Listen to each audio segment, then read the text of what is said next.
I was having panic attacks, and at first I thought the panic attacks were about losing the money. The toxicity of what I was experiencing across the board, caused cancer in me. You don't usually see 6'5" dudes who call themselves mystics. The next morning, I end up dying on the operating table. It's like, no, get control of your dopamine.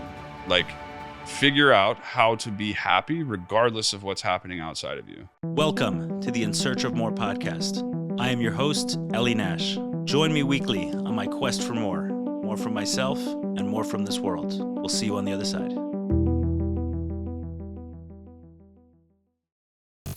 Welcome to the In Search of More podcast. I'm sitting here with Todd Haselhorst. Welcome. Welcome. Todd is an entrepreneur, a mystic, someone I've met in the healing world, right? Through our healing journeys. And the first time he and I spoke, I felt that it would be appropriate to have him here and have a conversation with him. He's got an incredible story in a lot of ways. He doesn't look like who I expected to bump into in the healing world. His story is incredible, and how he got here and what he represents and everything else. You'll see what I'm talking about as we get into it. Yeah. Did you know what I meant by you're not who I expected? No, I'd love for you to dive deeper on that, though. You don't usually see 6'5" dudes who call themselves mystics. Bald white dudes. Right, exactly. From Kansas? Exactly. That's yeah. Right. That's all. Okay, understood. Right. That's all I'm saying. Fair enough. You want to borrow the yarmulke? I would love to, actually. It'd be an honor. Right. You can have it. So thanks for having me. Yeah, absolutely. You're from Kansas? From Kansas, yep. Today, the kind of businesses you're involved in? I am in tech business. I specialize in marketplace, blockchain, Web3 technology. Very cool. Yeah. And mysticism is wide open. You got to specialize in all of it. Yeah, that's kind of like the conduit for the creativity, right? My background was in economics and game theory, and then I went into product. You say background education? Education, yeah. Got it. And always really wanted to understand the depth of like human behavior and how that applies from an economics perspective, how it applies from an individual perspective, society, whatever it is. So take me back a little bit further into your childhood. Grew up in Kansas. Yeah. Your dad did what? Mom did what? What was? Grew up in Kansas. Religious background. Yeah, grew up Catholic. I'm trying the connection to mysticism, like. That's quite a path. So, grew up Catholic. Used to hide under my bed on Sundays when church time came. So, while growing up Catholic, it never really resonated with me very much. It felt like there was something missing, right? Spent a good portion of my life completely lost trying to fit in. What did your dad do? My dad worked at a warehouse in Kansas City, and he would. It's actually where I got my work ethic from. So he would work constantly, and so, growing up as a kid, I naturally wanted to fit in, just like all kids I think want to do, right? They want to please mom and dad and all that kind of stuff. And my dad was a huge football fan, so I naturally gravitated to athletics and football. And that was kind of our way of bonding and spending time together and stuff like that. And also when I was 12, I started my first business, just mowing the neighbors' yards and doing lawn and landscape work and stuff like that. And yeah, so then when I got to... Was that also part of fitting in? The football was very much part of fitting in. I mean, all of it was the business as well, meaning was the business coming from something like a calling deeper inside you, or was it coming from also fitting in? Was that what others were? That's a good question. I've actually never thought about it that way. I think unconsciously I was trying to spend as much time with my dad as possible. And so that was kind of like my way of bonding, right? Athletics, work, things that he things that he liked to do, I would naturally gravitate. And that was my way of like spending more time. So yeah. Understood. And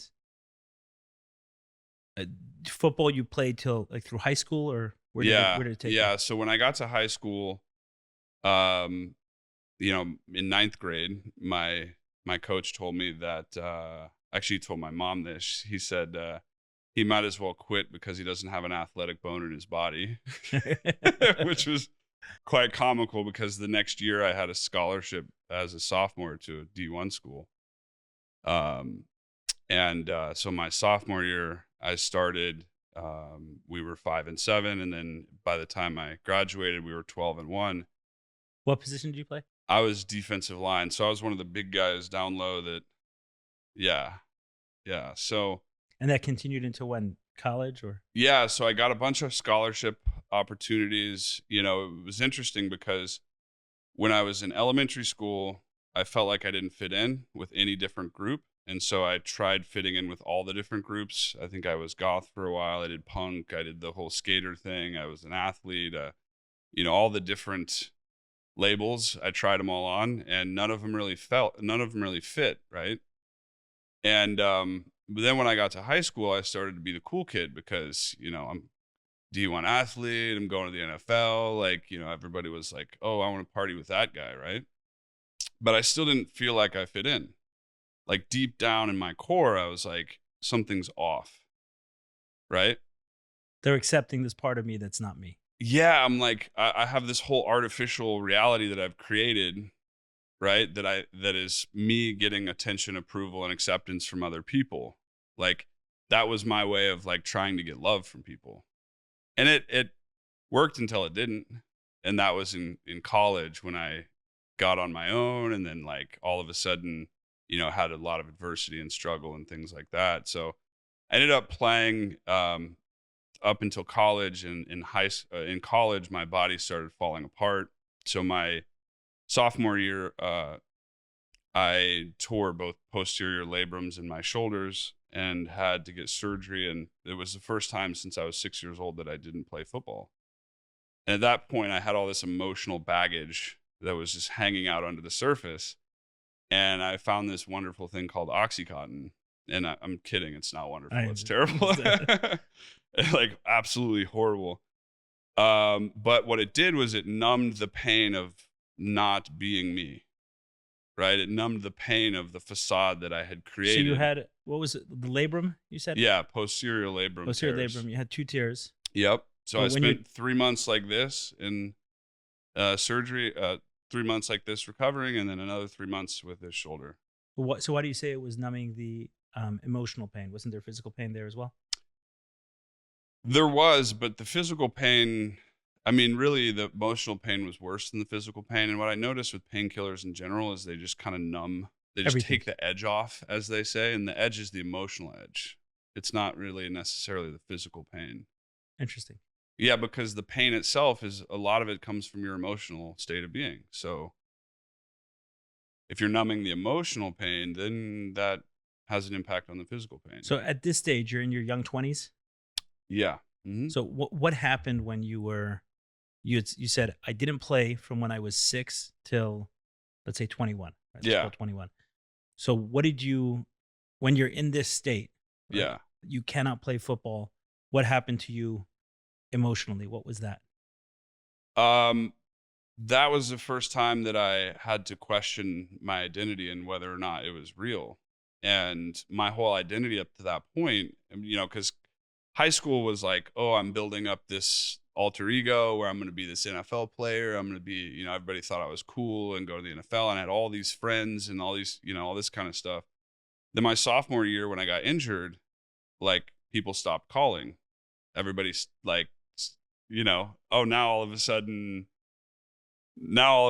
oh, maybe he's not going to the NFL. And so that change was huge, and it was dramatic, and it was abrupt. And in addition to that, the school I went to, I've always had like health things from the time I was a little kid. And when I went to college, I would throw up 4 days a week during workouts.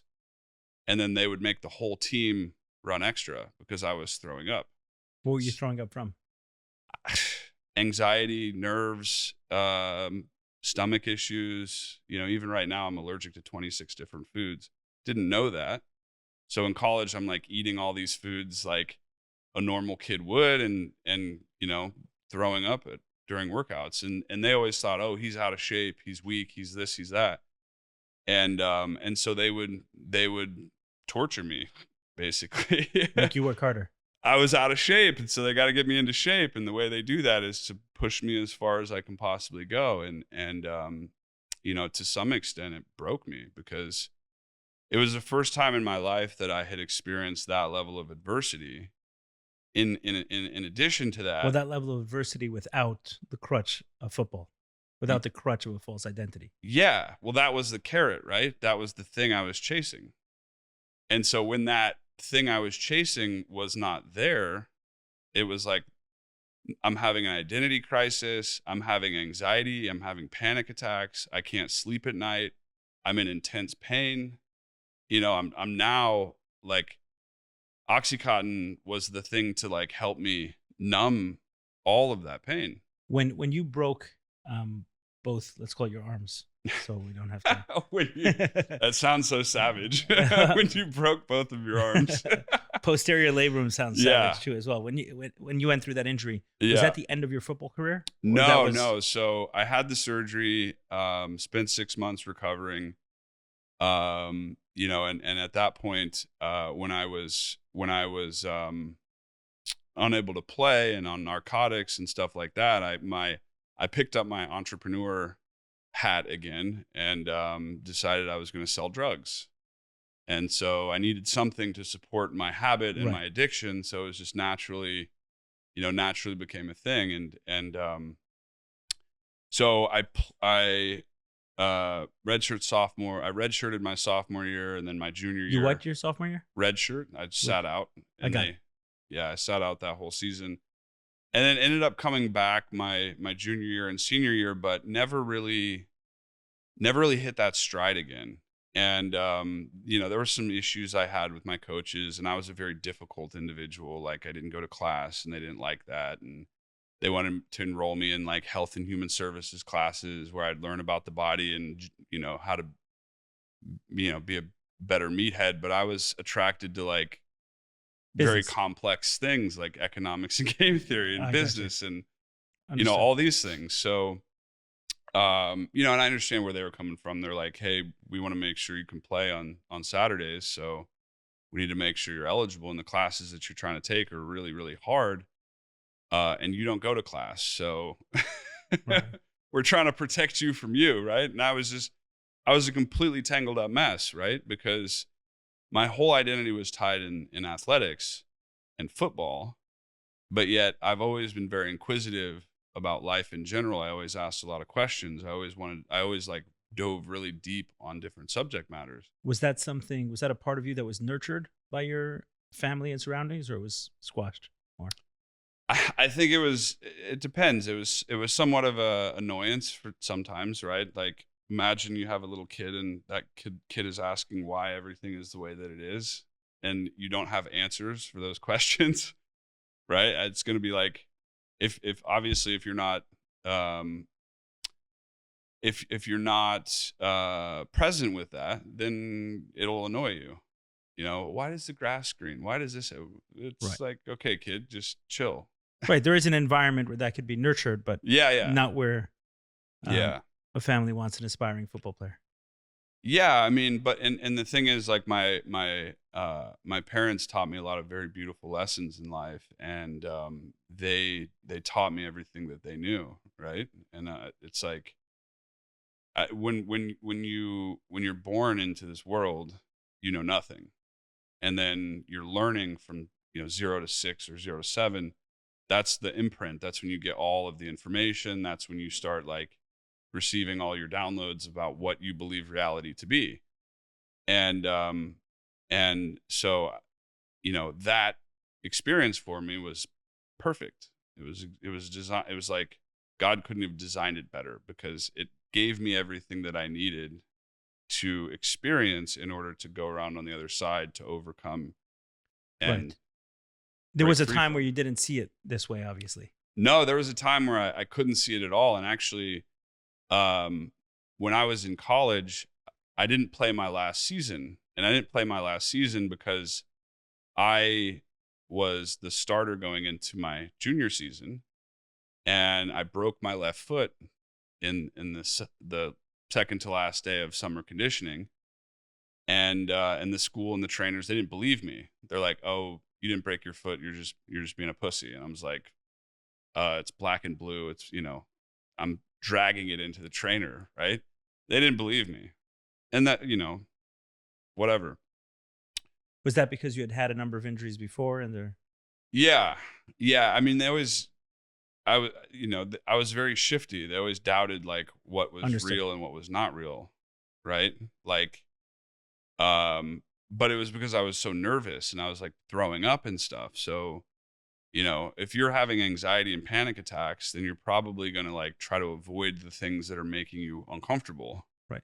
And looking back at it today, that was because you were doing something you didn't want to do, or that wasn't true to you, or there's some other reason that... I mean, that's ultimately why it all fell apart, because it wasn't part of my true calling in life. It was something that taught me wonderful lessons about leadership and team building and coaching and things along those lines. But it ultimately wasn't the reason I was here. And so, God's going to remove things from your path that don't belong on it. And that's really what that was for me. But what happened when I was done playing is my whole paradigm of identity at that point was completely shattered. And at that point I was on I'd been on Oxycontin for 3 years. Right. And it was my coping mechanism. It was the thing that I used to get through the day. And at that point it became worse. It became much, much worse, because I would first thing in the morning, like number one priority on the list, right? Like entrepreneur, right? We got tasks, we got things we got to do for that day. Imagine the first thing on your list is to go find Oxycontin, right, in order to feel normal. Yeah. Just, So it wasn't just to like start somewhere. wasn't just a coping mechanism, it was a higher power Yeah, absolutely. and everything. It took over everything. It became my only priority in life. And it to the extent that I destroyed relationships over it, like just, went So full-blown addiction. Full-blown addiction. Full-blown addiction. Had friends die, lost friends over, various different behaviors that you adopt as an addict. So your relationships in your life were also with others who were struggling in the same way. Yeah. You are who you surround yourself with. Yeah, 100%. And the group of people that like my friends growing up, when I got into it and some of the others started getting into it, then it kind of dragged the whole friend group into it, because I think the thing that bonded all of us was insecurity. And so, now we have this thing that we don't feel that insecurity anymore. It's amazing, right? Like, yeah, for a period of time, it's amazing. Yeah, for a period of time, but it's very, very unhealthy, and it stops working after a while, and then it creates more pain, and then you reach a point where you don't even get any satisfaction from it. You don't get any pleasure from it. It's just you're just trying to feel normal. And without that, then you can't. And the detox of it is brutal. It's like 3 days of the worst flu that you've ever had, mixed with like your whole body being in pain, multiplied by all the emotions that you've been running away from for your whole life starting to come up. Yeah, in a very big way. Right. It sounds similar to my experience with sex addiction, where I stopped doing it because I wanted to do it. I was doing it because I wanted to stop thinking about it. Yeah, exactly. Yep. Right. So everything is moving towards you becoming an NFL player. Your body gives out on you. Mm-hmm. After that's no longer a reality or a possibility, your identity is shattered. Completely. You're coping with this. Completely lost. Right. Yep. Coping with this. Again, it reminds me of a very difficult period in business that I had 6 or 7 years ago. And I was having panic attacks. And at first I thought the panic attacks were about losing the money. But when I drilled in, it was about losing my identity. Yeah. My identity had become so connected to I am a businessman, successful entrepreneur. Yeah. And I didn't. The shame too. I didn't recognize myself in the mirror. Yeah. The shame Who of am I like without this? going around your people and I am not that failure anymore. on your face, and it's like Yeah. And that was the same, even though it was an injury. Yeah. Yeah. I mean, that's what I had was shame. Right. Like There was a deep sense that down, it was complete shame because I failed. I failed, even though it's your body, which a leg broke. Same thing. Same thing. No different. Meaning the emotional feeling is the same as someone who makes a mistake on a Yeah. business investment Yeah. is now reeling from that. Same. Yeah. You're not attributing this to, hey, it was an uncontrolled circumstance. No, it's me. I screwed up. My No, I body- mean, the toxicity of those emotions is going to have a negative impact on your body, whether you're playing sports or not, is irrelevant. It's going to deteriorate your body and your cells, and you're going to have more issues with your tissues.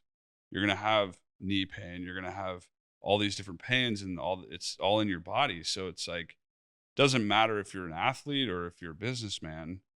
If you're not dealing with those emotional pains, then it's going to manifest in your body one way or another. No, 100%. I was just wondering from that specific feeling.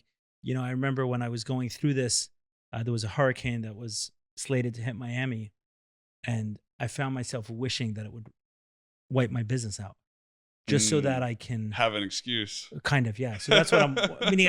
I felt like it would have felt better if I got wiped out that way. Yeah, you got a story to tell people. Like everything was good. I don't yeah, know it what was... happened. It just wiped out my business. Nature. Right. So does an injury have that quality, or is it, hey, I'm taking pride in my body, the strength of my body, and I didn't maintain it, so it's my fault, I screwed up? Yeah, I mean, it's a convenient way out for sure. There is a part of it that's yeah. But there's still the convenient way shame. out. I failed. Yeah. You feel like you failed your family, you failed yourself, failed your friends. Oh yeah, at that point for sure. At that point. And the thing about it is, like, it was such a toxic environment.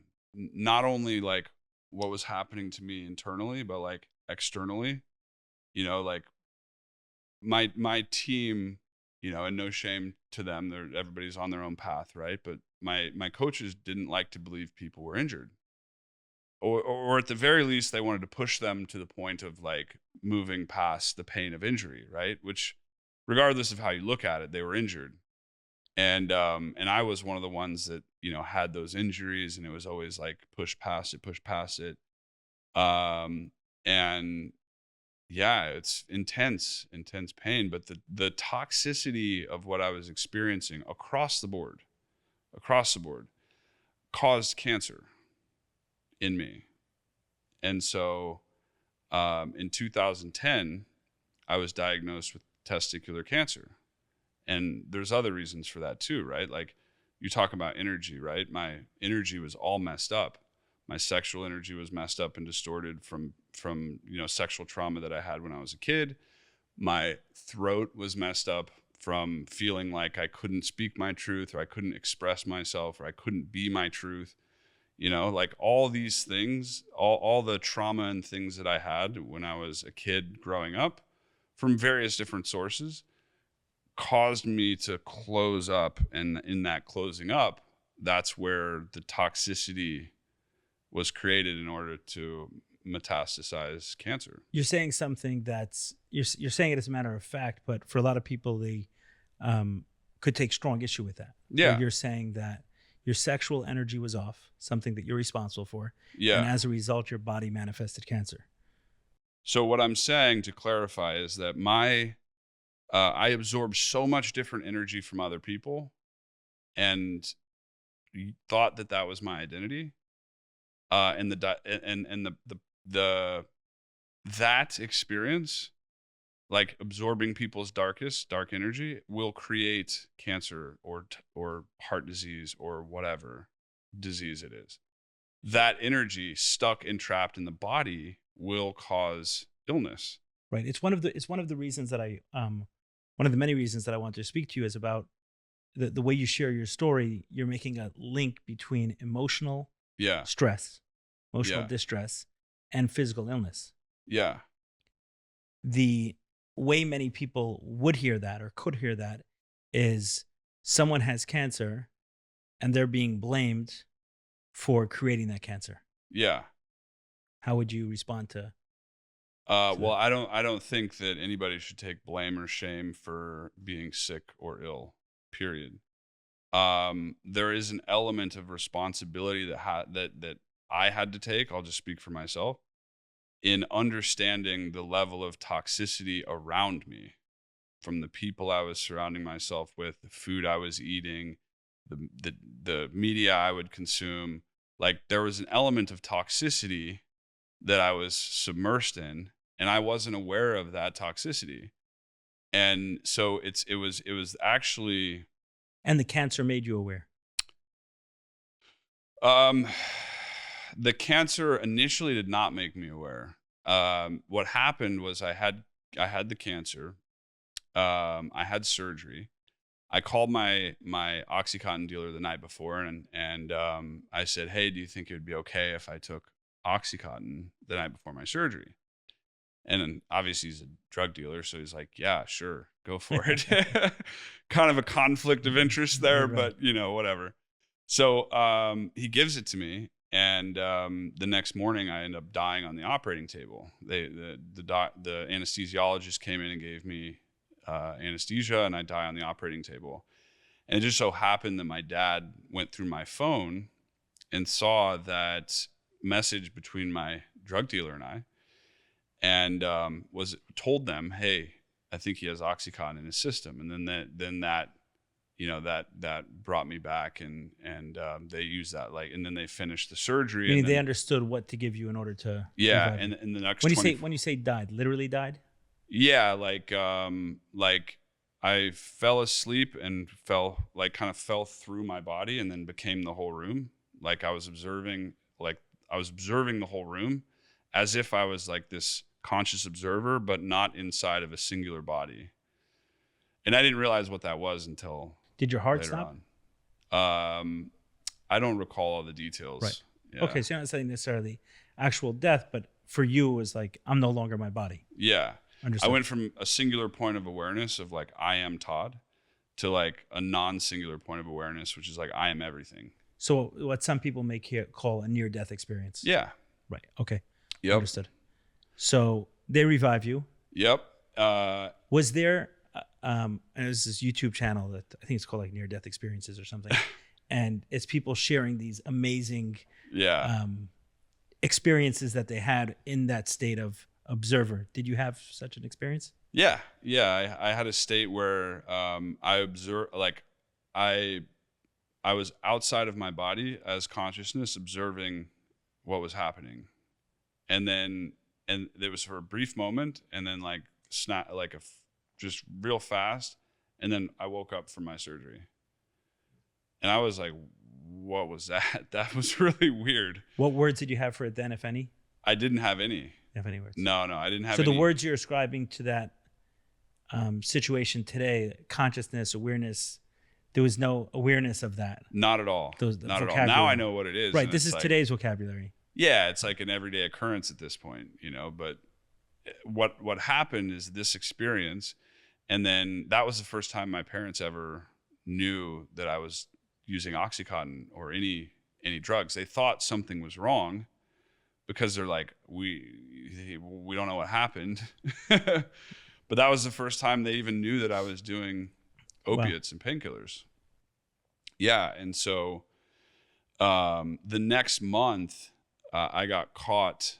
So I was working at a pawn shop for a friend, and in the pawn shop they had people would come in with their gold, right? And I would weigh the gold, and then I would say, okay, it's $1,000 worth of gold. Here's 800, and then I would like keep 200 for myself so I could pay for my addiction.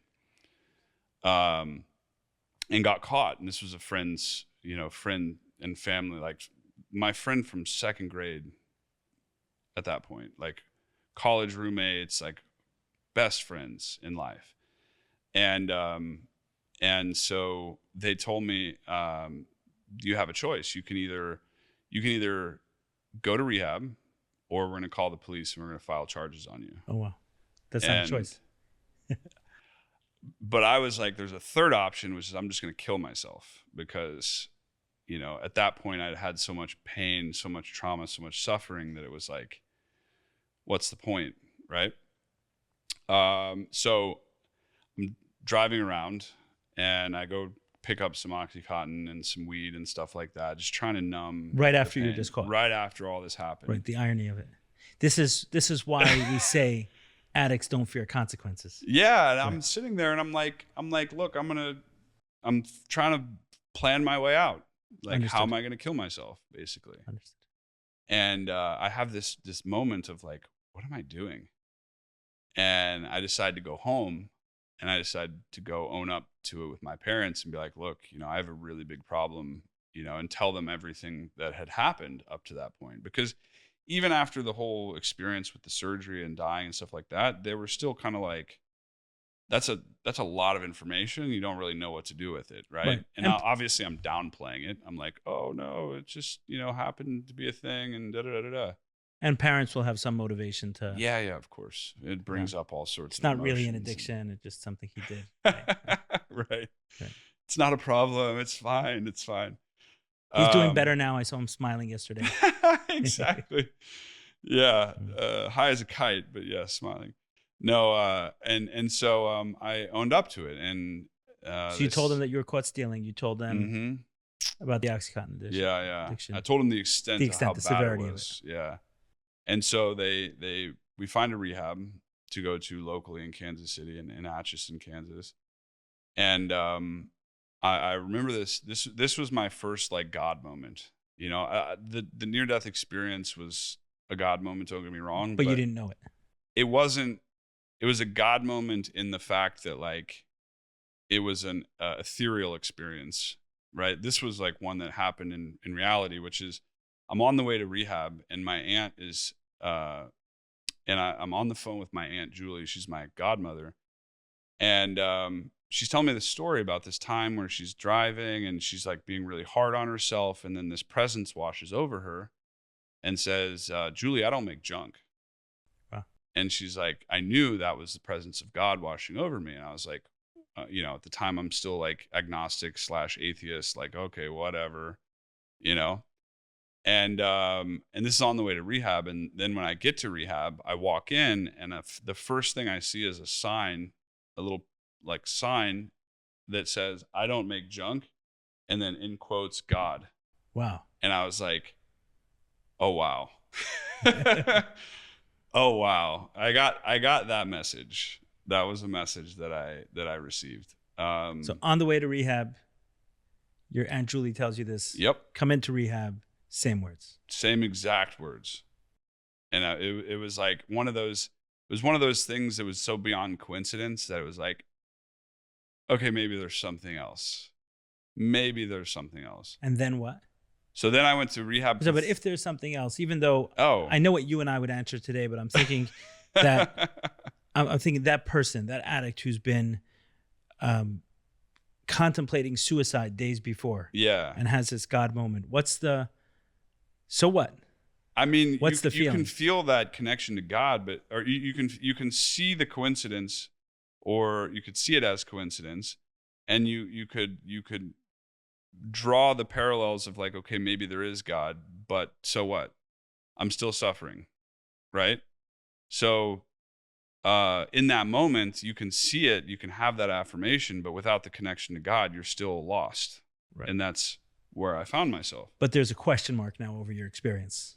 Not only that experience, door is but cracked. Right. Yeah. Your beliefs, which you're holding on to so strongly. Yep. Right. The world is this way. I am this. Yeah. All of a sudden, there's a crack in that, a question mark around it. All of a sudden, yeah, introduce a whole new, side of life. So you go into rehab. Yep. Going to rehab, spend 30 days in there. I meet this Buddhist chaplain, and him and I bonded, and it was the first time anybody had ever spoken to me or talked to me about Buddhism, and there was elements of that I was like, oh, okay, interesting, Then I get out and I go live in a halfway house for 6 months, and while I'm in the halfway house, I'm going every Saturday to meet with this Buddhist chaplain, and he had this whole group of healers and all these other people that would meet on Saturdays. That I was in my 20s, and I think the next youngest one was like 70. And so I would just go every Saturday and sit with them and just listen and absorb and hear what they had to say and stuff like that. And and took a lot of it with me, and had some experiences. Some of them did various different practices, like they would do hypnosis and Right. other types of healing modalities, and that was kind of like the opening act, if you will. Right. But then The egg has like a full-on crack. You can almost see the bird. yeah, exactly. But then the bird closes the shell back up and goes back into Oxycontin, and Oh, wow. and because it's After you left the halfway house. yeah. So I leave the Yeah. halfway house, and move into another house with some old friends, and slowly but surely, Oxycontin's reintroduced, and now, but it never got as bad as it was before. It was more of like, at that point, it was more of like a recreation thing. Still not, not good. Still not good, but Yeah. it didn't get to the point that it was. Never got back to the point that it was when you Yeah. when you entered rehab. Right. So then when I did that was like a year and a half, 2 years, I think. And at the time, that was when I started working with tech startups, and I started learning product management and some stuff like that to learn how to build software and software tools. And one of the companies that I was working with moved. We all moved to Arizona because there was an investor there, and he was putting in the capital, and like we were, making our way through that part of the venture. And so we all moved to Phoenix, Arizona. And while I was in Phoenix, I didn't have a connection. And so I spent some time like not. Meaning a connection to. I didn't have a drug dealer. Oh, understood, a connection. Yeah. Sorry. I should have got that. We use connection very differently Right. these days. I didn't have a plug, So I eventually, over time I found one, and dabbled every now and then still, but I was still completely lost, right? I was very insecure. I had very few relationships with women at that point because I had been, traumatized by women my whole life, and my nervous system was so fried that I couldn't even have a conversation with a woman that I thought was beautiful because my whole body, my nervous system would just be overwhelmed with anxiety. I meant to ask you earlier when you referenced sexual trauma in childhood. Are you comfortable talking about that? Yeah. I had I was molested by a woman, actually, which I don't, people don't realize, like, It's happens. less common, but it's not Less common, but it happens not both uncommon. ways, right? Yeah. And it created all sorts of distortion. And on top of that, like, I didn't fit in when I was in school. So then I would go up to girls, and they would like, poke fun at me and make fun of me. And then I was bullied. So like bullies would like contribute, and it would just drive my self-esteem and my confidence just into the ground, Understood. And I've so often it was heard- a combination of all those things, and including like, women that I would like or be attracted to, just rejection, which, later in life I learned like that was my core wound. That was my cross to bear, if you will, rejection.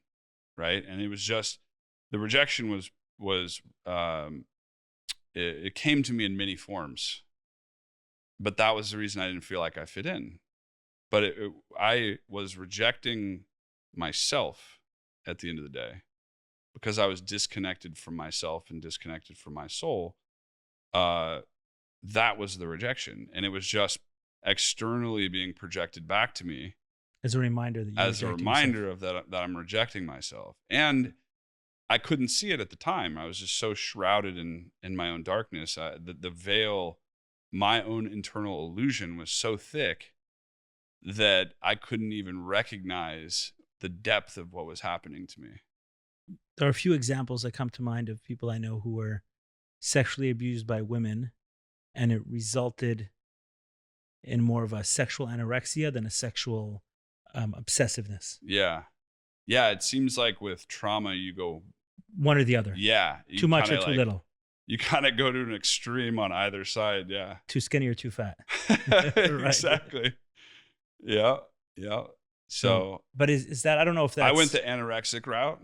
Right. It's not the first time I've heard that someone who was sexually abused by a woman went the anorexic route. I Yeah. wonder if there's data that supports that. I don't know. I'm not sure, because I know many people like myself who were sexually abused by a male and went the other route. Yeah. Yeah. I went an intimacy anorexia route, but not a sexual anorexia. What do they call gluttony? You were a glutton. Yeah, I was anorexic. I was over here starving myself to death, and you were out there. Yeah, understood. It was the more the merrier. The more the merrier, but the anorexic part was to intimacy. Yeah. I didn't want the intimacy. I didn't want the closeness. I wanted the and the see, I didn't experience. want the intimacy or closeness either. But you also didn't want the sexuality. Well, right, but I didn't want the intimacy or closeness either. That was my way of protecting myself. Sure. So if I'm not putting myself out there, if I'm not putting myself in a situation to be rejected, then I won't be rejected. Except Very simple. yourself. Very simple. But at the same time, playing small. At the same time, low self-esteem, lack of confidence, insecurity. And it doesn't just show up in one area of your life. It shows up in every area of your life, and you can't run away from it. You can't escape it. Right. There's no escape. So take us back into the story. You're back after rehab. You're back on Oxycontin in Arizona. Yep. Working. It's not quite as bad as it was, but it's still the addiction. Yep. And at that point, I started my own startup, and I was, trying to make that work, and it was my first one, which was a complete train wreck. And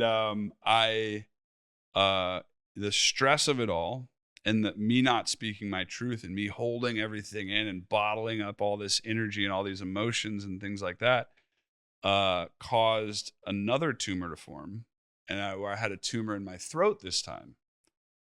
And this was my why moment. 1 second. The first time you had cancer was testicular and throat cancer. No, first time was testicular. Second time was throat. Oh, okay. For some reason, I thought it was. Yeah, and the throat wasn't malignant. It was benign. So like, a shot across the bow maybe. Which means, I'm not familiar with the expression. Meaning like, God's like, you better straighten up. Like a warning, not a punishment. It's a warning shot. Yeah. Right. Like next time I'm taking you out kind of thing. Like you're not getting it, obviously. Understood. Obviously you're not getting a reminder, just not so gentle. Yeah. Right. Not so gentle. If Aunt Julie and signs on the wall weren't getting your attention. If none of that was enough. May a benign tumor will do the Yeah. trick. And then, obviously I'm over here like, why? I can only imagine what God thinks, right? Like, especially for like me in my life, I know how stubborn I can be sometimes. And like, God has to be like, how many times, how many signs, what do I got to do here for you to like understand, why? And it's like, you really want to know? It's like, no, I just want to scream why. I just want to scream why, and, and self-loathe and play the victim, and, it's everybody else's fault. It's not mine. Oh, poor me. Oh. There's no benefit to that. There's no value in that. It's hard for people to hear that you are the problem. If you have problems, you are the problem. Or if I have problems, I am the problem. Of course. Right. If you have problems in your life, you are the problem. And that's what you have to internalize for yourself. I am the problem. And the solution. Right. And the poor me is a very dangerous place to get to. Right. In AA, they say, pour me a drink. I didn't know that. Yeah. It is because in that victimhood state, it's a very low state of consciousness. And it's something, if you look at what victimhood is a combination of shame, fear, or sadness, right? And in that shame, fear, or sadness, that's a very dense, heavy energy. You're saying shame, fear, and sadness? No, sorry. Sadness, fear, and anger. It would be sadness, fear, and anger. Anger. So as a victim, those are the those are the predominant emotions that I feel, right? If I feel victimized, which I'm not saying people aren't victimized, but if I feel victimized a lot of times, or not even a lot of times, the emotion that will correspond to that is sadness, meaning, I feel sad because I was victimized. Was it loss? Was it hurt? Anger. Makes sense. of like, ooh, I'm going to get them, Mm-hmm. right? Or fear of like, oh man, nothing I do is right. Or I'm maybe not- and fear. It could be a combination of all of it. And fear, right. Yeah. And it could be varying levels of intensity. And if you look at spirituality and religion in general, that's hell. I was in a state of hell. I know for certain that's So where I hell was is at. what? Hell is a state of being that is the sum total of fear, anger, and sadness. So if you are feeling those emotions predominantly throughout your day and throughout your life, congratulations, you're in hell. Now, on the other side of that Would be heaven. is heaven, which is joy, peace, bliss, all the wonderful emotions that come there. It's Say joy, light. peace, freedom. Yeah, and that's light energy, right? Everybody loves being happy. Everybody loves Right. joy. Everybody loves being at peace. Like these are No one has to teach you to like it. yeah, nobody's like, man, I'm so happy today. I can't deal with it. Right. But it's those lower emotions, it's the heaviness, right? The anger, the sadness, and the fear that are very, very challenging emotions. And it's very uncomfortable. Mm-hmm. Very uncomfortable. And so what we do is we seek mechanisms for finding heaven through these different outlets. It could be sex, it could be drugs, it could be For temporary joy, work, temporary it could freedom, be- temporary bliss. yeah, and nowadays, we've got they talk about phones, right? And dopamine response. Oh, hide your phone so you don't have a dopamine response. It's like, no, get control of your dopamine. Like, figure out how to be happy regardless of what's happening outside of you. And there'll be a dopamine response there. That is dopamine. That is dopamine. Dopamine is that. It's just not an external. It's just not coming from something. It's coming from the thing. Right. So you're saying figure out how to internally produce dopamine. Yeah, I mean, it's even simpler than that. I mean, when you are connected to God and you feel the joy and bliss of God and the love of God, then that's all there is to do. Like, if you look at like what to do in life, if people are like, oh, what should I do? What should I do? What you should do is surrender to God, God's will. Whatever's happening is God's will. Find God within yourself so that the outside will reflect that. The outside will reflect The love state. that God is. And create that in your your world. Because it's directly related, right? So when I'm in hell in my addiction, my life around me was chaos. It was hell externally. Mm-hmm. I would attract narcissists. I would attract various different types of characters that were also, let's say, vibrating at the same frequency, right? In hell, they creating were hell. also in hell. And they were all, we're all perpetuating states of hell within each other. But that was just a reflection of me. Had I not felt that way, I would not have been in that experience. So I've never met somebody that feels joy, that goes and puts himself in situations that, are around toxic people. Right. That are in hell. He'll want to eliminate himself from that. Yeah, they'll just be like, no, thanks. So I'm glad you went here, because the bridge that I'm looking to build is from the guy who got the tumor. Yeah. To the guy who can speak like this. Yeah. What happened to get you from someone who his body is breaking down? Yeah. He's suicidal. The addiction is coming at him. Yeah, he's trying to do business, but things aren't working that well in the outside world, because things aren't working well in his inside world. Yep. And how many years later is this? That was 8 years ago. 8 years ago. That 8 years later can be standing and speaking the way you are. So take me through those 8 years. What happened? So I have my why moment. Why? Why me? Poor me. And I have this recorded, by the way. I don't know if you guys want that, but I have this recorded. You have my why moment. Oh, you recorded it on. Yeah. I don't know what did you do with but it? It's in one of my files somewhere. Did you do anything with it at the time? No. For some reason I recorded. It doesn't make any. It didn't We'll make sense. It didn't make sense at the time, but who knows? We'll see what maybe happens. for this. Maybe it'll be appropriate. I got a call from my doctor, and The doctor told me that I have a growth in my throat on the left-hand side. And I went into the meeting and I was talking and I was telling her my story and I broke down. You see, ever since I was a little kid, all I wanted to do was something that would have an impact on people's lives. From an early age, I saw the impact that sports had on people. And my dream was to play in the NFL. My dream was cut short by health and injuries. And in 2010, I was diagnosed with testicular cancer.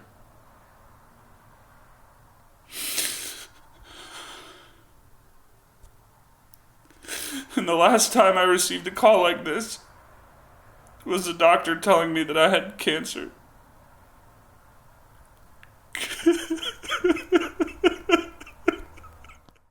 Because I had went down the Western route of medicine the first time, the second time I had been looking at South America. I looked at shamanism, I looked at ayahuasca, I looked at all this other stuff because I think unconsciously I knew that there was a better source of like healing this stuff than what I was being presented.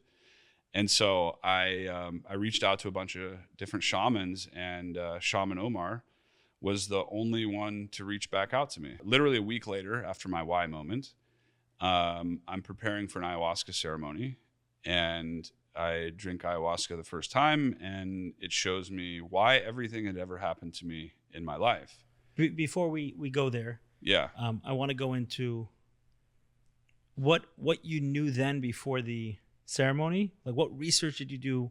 What made you say there must be a different way? What was it about your first experience with cancer and the Western approach, as you called it, that led you to believe that there must be a different way? Yeah, well, so the allopathic route, the Western way is it seeks to remove, like extract The symptom. Yeah, extract the problem, or numb the problem, or whatever it is.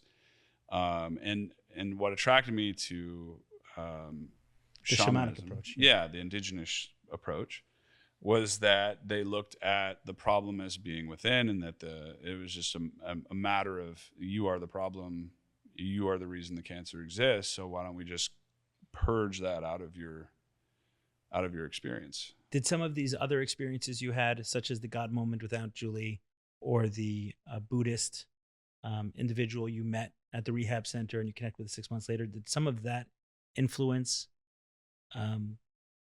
this approach, that maybe there's something connecting my physical and emotional realities? No, I did not have that awareness at the time. Got it. It wasn't until, when I had my first ayahuasca experience, my why was answered. Okay, so let's go into that. Right? So I'm like, why? And then I go into ceremony, and it's like, here's why everything that ever happened to you had happened. And what I drew from that is that it was leading me there. It was leading me to have that experience with ayahuasca to begin the process of awakening. So you literally saw your years of struggles and pain as the way to introduce you to ayahuasca. Meaning it was not just that, but like it was my long journey back home, and ayahuasca was the thing that was helping me to go back home. In other words, it was that profound. Yeah. That it was worth it to take you on this very, very difficult trip in order to find this medicine, ayahuasca. Mm-hmm. In that journey, it was you felt that it was worth it. Yeah, very much so. Yeah, very much so. Tell me why. You understand how incredible that sounds? I don't. It's for someone, certainly it does for someone who's never experienced that, is it was worth it for me to go through years of hell, your words. Yeah. It was worth it for you to go through years of hell. To find heaven? Right, but not to find ayahuasca. Yeah. Okay, but Yeah. you're saying to find heaven. Yeah. You're making it synonymous. What's that? You're making it synonymous, but you're saying No, something I'm not even making more. it synonymous. I'm saying that ayahuasca is the tool to help remove and release the things that are not that. Let me explain to you why it sounds incredible. Uh-huh. Because let's take ayahuasca out of the equation. Yeah. Imagine you have a headache and you take Tylenol, and Tylenol relieves the headache. And you say it was worth having It's the a headache. miracle. It was worth having the headache so that I can find Tylenol. Isn't the only thing Tylenol did was remove the problem? I see what you're saying now. Yeah, I've never looked at it that way, actually. So why not? I don't know. Look, what you're saying is that had you not gone through these years of difficulty, struggling with your identity, being pushed to become a football player when you didn't have an athlete's bone in your body, doesn't mean you're athletic, but you didn't have an might athlete's as well bone. quit. Yeah. Right. All of that stuff, you're saying that if you gave me the choice between being relatively happy today you're 37, 38? 37. As a 37-year-old man, if you gave me the choice of not having gone through that experience, and I'd be in relative joy, relative bliss, like a normal, somewhat happy life, you would not want that versus going through the hell you went through and now this experience that you have. That's what you're saying. I mean, how do you appreciate heaven if you've never been to hell? Why is it so important to appreciate it? Just have it. How else are you going to experience it? It's part of duality. It's part of dichotomy, right? Like, you don't know what the other experience is like until you've had the opposite of it. So someone who's only felt joy is not really experiencing joy? Nobody's ever always experienced joy. That's true, but you're saying more than that. You're saying the sadness, extreme anger, and fear are important components of the human experience. And when you view those things as teachers, as guides that help you release and, we'll say, ascend to a heavenly state of being, which is the joy, the bliss, the peace, that's the whole point of life in general. And so when you understand and you can release those expressions and those feelings, those emotions, then the only thing left is joy and bliss and peace. So let me use an analogy, right? But you wouldn't. So I would say the farther you go down, the higher you can go up, because that's part of like what duality. is that part that's enabling you to go up? The appreciation for it?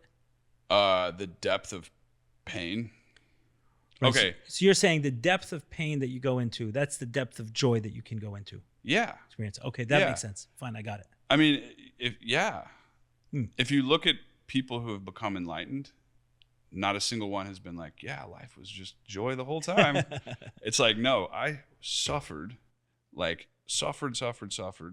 crazy suffering and pain. And then in that, I found God, or I found myself, or whatever. And that experience allowed me to ascend to a much higher level state of consciousness. Okay, than I would have otherwise. Yeah. So as you stand here today, it was worth it to experience the depths of hell 100%. in order to now experience the depths of heaven. Yeah, if you would say depths of heaven. Would we say depths of heaven, or would we say I don't even know. Heights, maybe? The heights of heaven.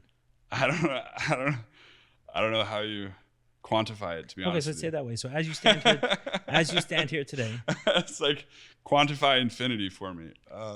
Sure, but you're making a distinction. You're making a distinction between and I understand that. You're making a distinction between someone who's experienced joy, experienced bliss, and on a very profound level, and reclaimed joy and bliss. It would be the difference between someone having money and growing up with it and experiencing it their whole life, or struggling with poverty and then having money. The appreciation of money that they have, the gift of money that the gratitude, exactly, which is what you need in order to experience heaven Right. is gratitude. Like you have, if when you get to a point where you're grateful for your pain and you're grateful for the suffering, and you view it as your teacher in life, it's the adversary that's necessary for you to evolve. And for you, if you look at it, it even happens in nature, right? Like we're not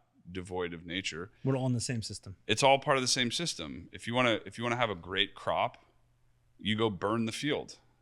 You burn it to the ground, destruction, right? So that it provides the fertilizer for new to grow on top of. And you see this cycle. See, a kid living in Brooklyn would never know this. Yeah. But I guess. Exactly. Yeah. Yes. I mean, you till, there's all sorts of things you do, but it requires, evolution requires agitation in order for adaptation to occur, right? And so we're no different. Pain is required for us to evolve as a being or collectively as a species. So like if you look at the world right now, lots of pain, lots of suffering, lots of pain and suffering. That from this agitation that's happening, the discord, the disconnect, all this other stuff, will create a wave of evolution as a species. Right. That's far greater. It's the same thing happening internally as an individual, or that's happening collectively as a whole species. Right. That's far greater than we would have had otherwise without the pain. Yeah. Right. Yeah. Okay. So first ayahuasca ceremony. Yep. Enlightenment. Tumor was it? I was reborn. Okay. Reborn. Tumor gone? What? The tumor is gone now? Yeah. So in that ceremony, I felt this dissolving, like this mucusy stuff dissolve. And so, yeah. And then the next ceremony was the next day. We did it out in the desert. And that ceremony, I understood karma and the nature of duality. And it was kind of like, it gave me so much, I got so much information, insight, and wisdom that afterwards I was like, okay, now what? What am I supposed to do with that? It was so much, it was so broad, it was so vast. So then I traveled around with Shaman Omar, did 13 ceremonies with him. And when I, each time it was like peeling back more and more and more layers of the onion. And on the 13th ceremony, I had an ego death experience, and the ego death experience reminded me of death. The near death experience. Yeah. Understood. I realized that it was the same thing. And at that point, I realized, like, okay, so if we're mind, body, and soul, right? And the body is physical and the mind, right? If that's gone, then the only thing that's left is the soul. And that soul is ever present. It's always there, and it's always been there, and always will be there. So at that point, I realized that what ego death is a death of the illusion of separation, the death of the illusion of me as an individual, as opposed to becoming the observer, right? So when I died in the hospital, when I had that experience, I became observer consciousness. It was observing what reality. Right. You're no longer attached and separate from. I was no longer a singular point of awareness, meaning like I am Todd. Right. Now I'm like one with everything. And then so that with the ego death experience, that was the same thing that happened.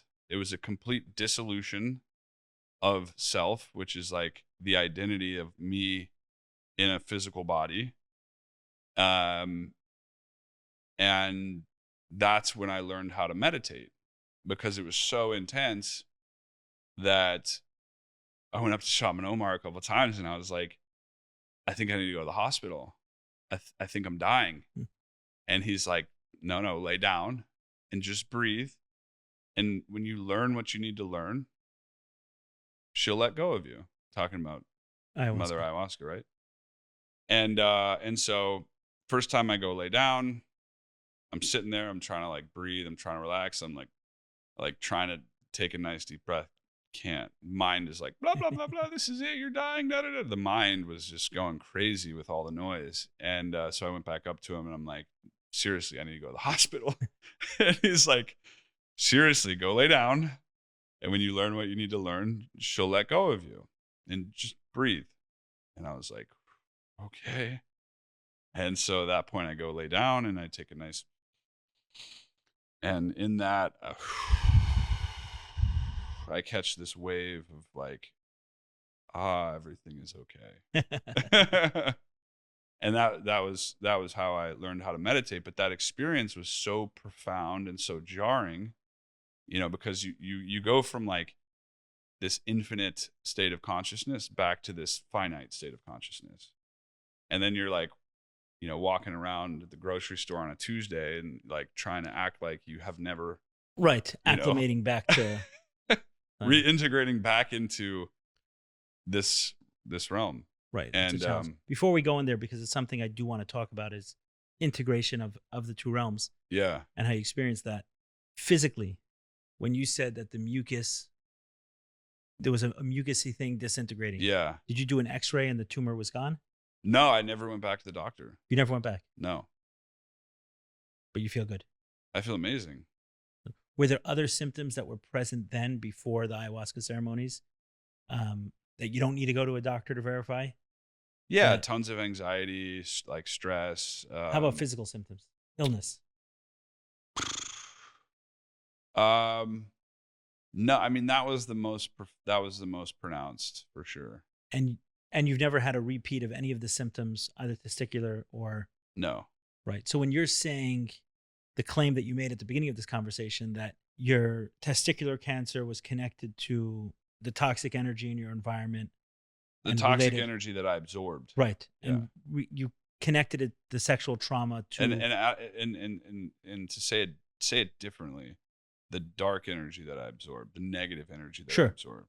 Sure. Well, other people, which is not a Western approach. No, it's not. Right. It's not at all a Western approach. But that's reality. We're always absorbing. Because that was your experience. You learned this from your experience. Yeah. So you're saying that quite literally you were healed through this shamanic approach, this holistic approach to healing. Yeah, that and also purging layers and layers of illusion, layers and layers of fear, of sadness, of anger, of guilt, of shame, like releasing, purging those layers, but becoming so highly aware of when I was feeling those feelings and being like, I'm feeling sadness right now. Let me go inside and figure out where sadness shows up. What story from the past is associated with sadness? What energy is in my body that's associated with sadness? And then would go into that and release that energy, that experience, primarily through. Is that something you still have to do today? Today, there's no stories tied to it. It's still, but I'll have moments of like releasing. Right. I mean, it's not necessarily something from the past. It's today I am sad over something that has happened. Yeah. So it's like, the reality does its thing. And sometimes it triggers emotions within me. Sometimes it triggers sadness, anger, fear. Sure. And so now I'm very acutely aware of that. And so I then will like, whoop, I know that I'm not perceiving things correctly. And so I'll stop myself and then I'll go inside and I'll find what's going on. So that this doesn't accumulate. Right. I don't let it accumulate. I just let it come out. We spoke a lot about your Oxycontin addiction before this. Where is it now? Meaning through this course of the ayahuasca, as it's your tumors are melting away. What's going on with your Oxycontin addiction? Are you talking about in the beginning with the ayahuasca? Correct. Meaning Yeah. So at that point, Well, a lot of the story was connected to that yeah. addiction, but you didn't explain what happened. The addiction was, I was addicted to suffering mostly, right? So as the suffering went away, so did the symptom of the addiction, which was the attachment to the suffering. It was the stories I was telling myself as I was releasing these stories of, whatever, I'm not good enough. I'm, oh, I can't do this. I can't do that. I should, whatever. As I'm releasing those stories, the root of the suffering is removed. So does the addiction is removed. How is your relationship with your father today? Amazing. Because that's where this started. Love, right like, wow. Yeah. The child at 5 years old who wanted that, right? Who was looking for anything to connect. During your teenage years, how was it? It's very tumultuous because, parents want what's best for their kids, and they look at it through the lens of their life experience. And so, if there's a disconnect between that, then it's going to cause friction. Understood. And so that would cause. Understood. Yeah, that would cause the disconnect. Today, he's okay that you're not a football player. Yeah, I would say he's proud of me for sure. And we've had a number of really great conversations, and it's crazy. Like, you look at the closest people in your life, and when you look at them through the lens of acceptance, you see them in such a different light, and you appreciate them, both the positive and negative traits. Doesn't matter who it is, right? It's just part of the experience that you have. And so years ago, I reached this point of like appreciation, gratitude, and I look at it like this. He has his own life experience, and on some level, he was teaching me things. He was doing exactly what God intended him to do. And ultimately, that, for me, helped me get where you're going. Yeah. So let's end on this, because you spoke about integrating the realms, right? Walking out of multiple ayahuasca ceremonies, and then through a grocery store, in the sense that, where I was isn't here. Walking through a grocery store and then having an ego death in the grocery store, becoming one with everything, and being like, oh God, I like try, the mind trying to hang on because it's thinking it's dying, and it is. The ego is dying, and the ego doesn't want to die, and it will create fear. It'll create all sorts of different experiences to try to prevent you from releasing it. Right. So one of the differences that I see in conversations with you versus many others who are steeped in the shamanic path is your feet are solidly on the ground, right? You're still an entrepreneur who's in business. You haven't said, okay, I'm moving to Costa Rica and I'm going to live in a shack, and people who want healing are going to come to me, and I'm going to talk to them about enlightenment because I'm finding it in nature while they're in the urban jungle. You're 2 feet on the ground, but still head in the clouds. So that that connection, you know what I mean by head in the, like that, right? There's grounded. There's a groundedness to your, for lack of a better word, to your mysticism. There's I'm here. I look at it very practically. Right. So was that a struggle? Was there a period of time where that was not the case?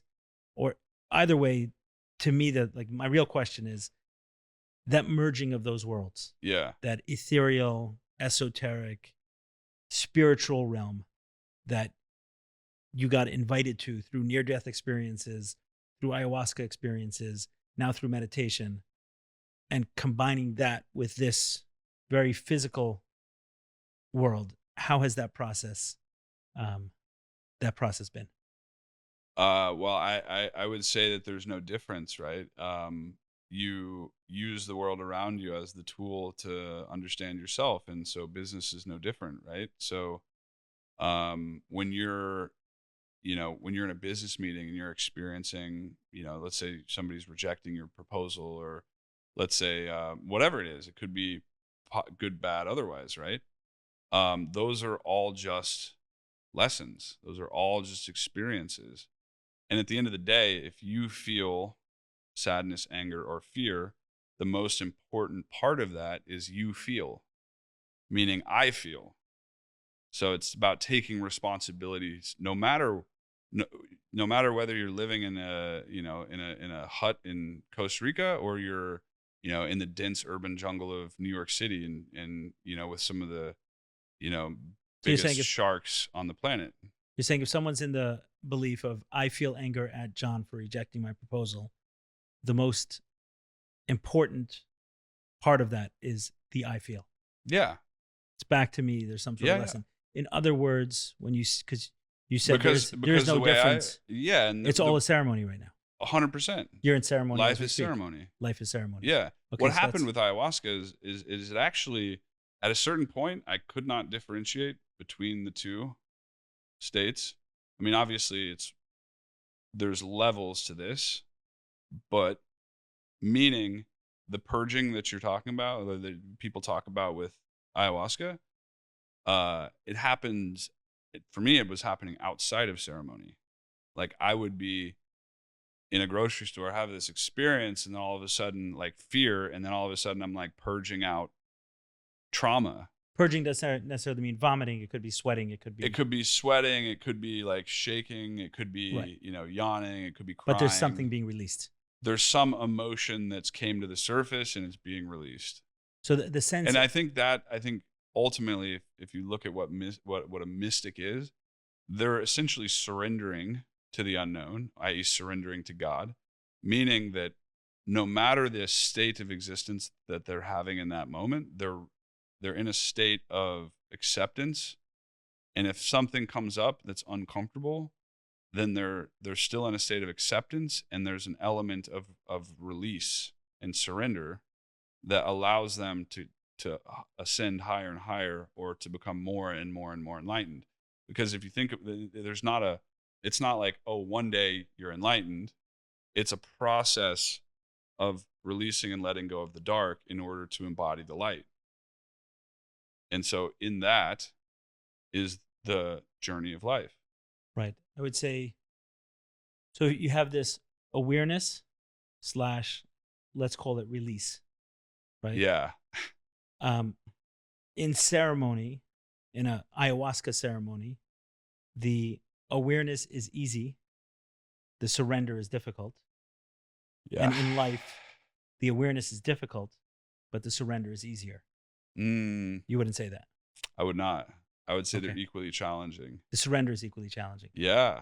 Understood. Yeah, because, the thing about the difference is like ayahuasca is a 5-hour ceremony. But I've had moments where for like 2 or 3 days, I'm feeling that intensity, and I'm purging for 2 or 3 days. Right. So what I mean by it is, having had a few ayahuasca ceremonies and nothing near your experience, my wish is to have all of the awarenesses possible outside of ceremony, because anything left over for there is going through an intense cleaning that's very uncomfortable. It's amplified. Right. So the awareness is easy. It's going to show it to you. But I think that's why. But to surrender is brutal. Yeah, I think that state, there's so much, it's so amplified that intensity will cause it to break faster. Whereas in the physical world, it's like that experience can play itself out over a period of time. And it may be like, oh, this person said and did something, and now I got a little bit of anger, and then now this person over here said and did something, right? And now Meaning I got the a little awareness, bit more, and then it's like, and it can build and build and build and build, because you are being reflected back to you. Right. Meaning the awareness in real life, it's much more difficult to access it. Right. Those subtle signs. We come to ceremony and it makes it very clear for us. It paints the picture. Yeah. Sit down, watch the movie. Here you go. In real life, you got to paint that for yourself. Yeah. You're given a little. A little like both thing are of not paint. easy. Both are not easy, but the awareness happens in ceremony whether we like it or not. Yeah. It throws it on you. 100%. In real life to get to that state of awareness. But once we paint the picture, it's almost at our pace that we're painting the picture. And then the awareness settles in. You're like, okay, Yeah. I can live with that. That's why I made that distinction. But what you're saying is, maybe it's true, maybe it's not. I've never articulated in this way that the awareness is easier in ceremony. The surrender is harder. In life, the awareness is harder. The surrender is easier. But both are hard. I'm not saying they're easy. I keep again, look, both are hard. I'm just saying as a comparison. But regardless, you've merged the two. And that's how I mean, I don't, I think both require surrender, both require gratitude, both require acceptance, both require forgiveness, unconditional love, compassion, right? To be extended to yourself and to be extended to others. And so the lessons you learn apply to both equally. And in some ways, it's more challenging to live it here than it is to live it there. So we learn it there. Yeah, because when you're like, ayahuasca is great of like to take you out of the mind, right? And be in this infinite state of consciousness. But when you're not in that state, meaning like you're, back from your experience or your journey, that integration is difficult because you don't have, at that point you have the mind and the body to deal with, but you still want to access the soul. And really ayahuasca is like opening you up and helping, like it's opening you up to your soul, and you're experiencing your soul, and you're like, whoa, this is infinite, right? And then you come back to this like very finite existence that has, and then now to find out on within Tuesday morning, exactly. Right. And there's someone who cut me off in traffic, and there's the rejection, the emotions, you come back into this like very, heavy and dense state of consciousness. And the world itself has that element to it as well, right? Like you have people that have that darkness, sadness, anger, fear, right, inside of them, and then it's just being projected all over the place. So, ultimately what's going on is like this energy is inside of us, and we're using that energy to transfer it to other people. So if you're angry and you're angry at me, and then you take your anger out on me, you're likely going to be angry next. I'm likely going to absorb that, and then I'm going to go take that anger out on somebody else, and then they're going to absorb it, and then it's like we're all passing around. Is the reverse true? I guess we can do that with joy as well. Yeah. I want to throw 100%. My joy on you all the time. So thank you for throwing your joy all over us today. Yeah, of course. Of course. That's the move. So let's do this, because I think this was great there's kind of two conversations that make sense to have. One is the background of your experience and who you are, and setting the table for where these insights and it's really experiences, really a lifetime of pain and suffering. I can only speak from my experience. Right, in order to access certain wisdom. So I think we've set the table for that in this conversation. Yeah. Kind of like shelve it here, but we definitely have to have you back and drill in a separate conversation, kind of a part 2, where we do something like some of the specific life lessons. Yeah. And then refer people back. Hey, like if you want to understand who Todd is, and he didn't learn this in a book, this was, cancer, Oxycontin addiction, a lot of, and all those difficult emotions that come with that. And then a certain wisdom. I think it sets the table up perfectly. So I want to thank you so much for thank you joining us on the In Search of More podcast. And I can't wait for part 2. Yeah, me too. Thank you so much, Todd. Thank you.